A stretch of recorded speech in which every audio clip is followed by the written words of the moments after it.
Israel के अहम रहनुमाओं, सियासतदानों और सिक्योरिटी से जुड़े अहम अफराद को चुन चुन कर मारने का मिशन शुरू। ईरान ने उन अहलकारों और सियासतदानों के पते मालूम करना शुरू कर दिए और उन्हें चुन चुन का निशाना बनाया जाएगा। आमिर रज़ा से बात करते हैं। आमिर भाई, अली लारेजानी को शहीद करने के बाद ईरान ने एक अहम कदम उठाया है। अब वो इसराइल के सियासतदानों, उनके वज़रा और जो सिक्योरिटी के अहम लोग हैं, उनकी एक लिस्ट बना ली है, उनके एड्रेसेस मालूम किए जा रहे हैं और उनको अब चुन चुन का निशाना बनाया जाएगा। देखिए, पहली बात तो यह है कि अली लारेजानी के बाद नहीं, ये सिलसिला जो है अली ख़ामेनी के बाद ही शुरू कर दिया गया। ये सामने अब आया है और सामने इसलिए आया है कि कल जो है एक हमले में इंटेलिजेंस मिनिस्टर जो थे उनको जो कि सरबराह थे इंटेलिजेंस, जो इसको अल-कुद्स कहते हैं, ये जी बिल्कुल। ईरानी जो पासदारान इनकलाब हैं उनकी एक शाख है अल-कुद्स, जो कि ईरान से बाहर जितने ऑपरेशंस हैं, टारगेटेड ऑपरेशंस जो कि खुफिया रखे जाते हैं, उनको देखती है। बिल्कुल। और उसी के सरबराह को कल हिट किया गया। इस्माइल उनका नाम था। उनको जब हिट किया गया है, इस्माइल ख़तीब नाम है उनका, उनको जब हिट किया गया है उसके बाद से ये ख़बर सामने आई निकल कर कि इसराइल के वो तमाम हाइड आउट्स, ये पते वो नहीं हैं जो कि हम अगर आम इस्लाह में समझें कि उनके एड्रेसेस हैं।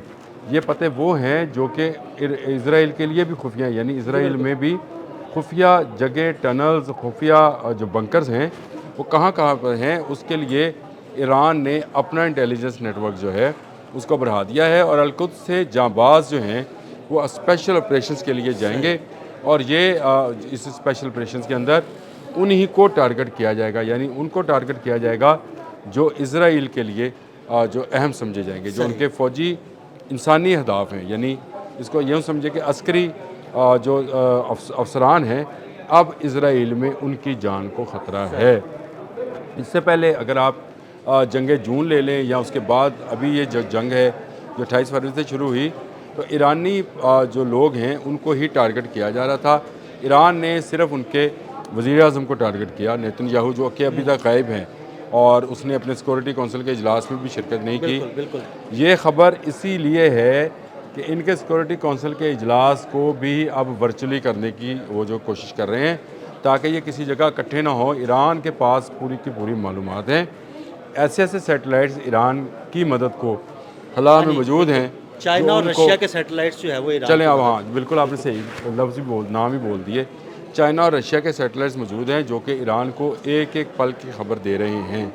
और ईरान अब टारगेटेड ऑपरेशन शुरू करने लगा है और इसके लिए ना सिर्फ इन सैटेलाइट्स की बल्कि जो ह्यूमनली पॉसिबल है, जो जासूस हैं अल-कुद्स के, वो भी अपना काम करेंगे।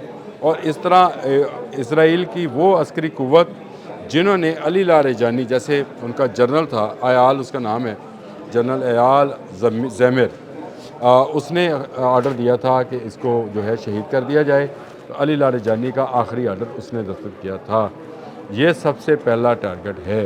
ये अब जहाँ मिलेगा इसको मार दिया जाएगा। इससे पहले नेतन्याहू के बारे में पासदारान इनकलाब जो है ऐलान कर चुके हैं कि वो ज़िंदा या मुर्दा है।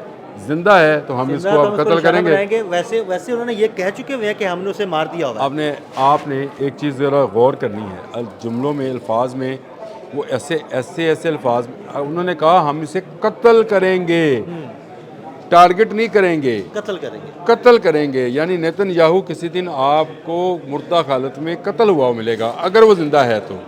पासदारान इनकलाब इस हद तक पेनिट्रेट कर चुके हैं इसराइल के अंदर। पासदारान इनकलाब के जो खुफिया जासूस हैं वो इस कदर अंदर चले गए हैं कि अब वो अहम शख्सियात जो हैं, जैसे ही किसी उनको मौका मिलेगा वो उनको तय कर देंगे, यानी उनको जो है हलाक कर देंगे। अच्छा अगर भी हो सकता है कि अब तक कोई अहम शख्सियात को टारगेट किया भी जा चुका हो या कत्ल किया भी जा चुका हो। उसकी वजह यह है कि ईरान अपनी पूरी कार्रवाइयाँ कर रहा है, लेकिन इसराइल से अभी खबरें बाहर नहीं आने दी जा रही। देखिए, पहली बात तो यह है कि जब पहले दिन ही ईरान ने जवाब दिया था तो इनकी फ़ौजी जो अहदाफ थे या फ़ौजी इनके ऑफिस थे, उन्हीं पर आपको याद है हमने उसको विला किया था कि वजारत दफ़ा का वो जो कम्प्लेक्स था पूरा का पूरा, जहाँ एक मीटिंग भी कॉल की जानी थी, उसी को निशाना बनाया था। तो हो सकता है उसमें काफ़ी यहूदी जो हैं वो जहन्नम वासल हो चुके हों, लेकिन अयाल ज़ैमिर तो अभी ज़िंदा है ना जी। उसको अयाल ज़ैमिर समेत उनके बहुत सारे लोग अभी ज़िंदा होंगे। उनको जो है उनको आहिस्ता आहिस्ता जो है ईरान के ये अल-कुद्स फोर्स जो है, जो कि बाहर जाकर ऑपरेशन करती है, ये ऑपरेशन करेगी और इनको कत्ल करेगी या इनके लिए टारगेट सेट करेगी। जैसे मैंने कल एक लफ्ज़ बोला था कि वो पूरी डिश तैयार करके सामने रखी जाती है कि आपने अब निशाना बनाना है, बांधा है निशाना तो बना दें, इसके बाद वो बंदा जो है बचना उसके लिए मुमकिन नहीं होता।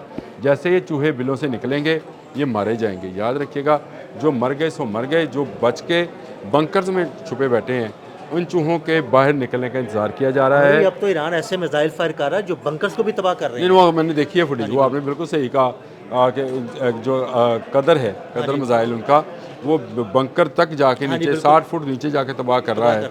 इसका मतलब यह है कि उनके पास ऐसे मिसाइल्स की और भी वैरायटी होगी जो वो आहिस्ता आहिस्ता आहिस्ता आहिस्ता रिवील कर रहे हैं। जैसे जैसे खोलते चले जाएंगे वैसे वैसे इसराइल की मौत होती चली जाएगी। लेकिन इसराइल की अस्करी कुव्वत जो है उसमें बहुत ज़्यादा नुकसान पहुंच चुका है। बहुत ज़्यादा नुकसान पहुंचाने के लिए अब अल-कुद्स फोर्स जो है वो आगे बढ़ रही है और इनकी सबसे बड़ी मददगार जो होगी वो मैं समझता हूँ कि हिजबुल्लाह होगी, क्योंकि हिजबुल्लाह जो है भी ठीक ठाक हमले कर रही है। नहीं हमले भी कर रही है और हिजबुल्लाह बहुत लंबे अरसे से इसराइल के अंदर ही प्लानिंग कर रही है। बिल्कुल, वो बहुत सारी इन्फॉर्मेशन जो है ना वो मुहैया कर सकती है। हिजबुल्लाह जो है वो फ्राहम कर सकती है।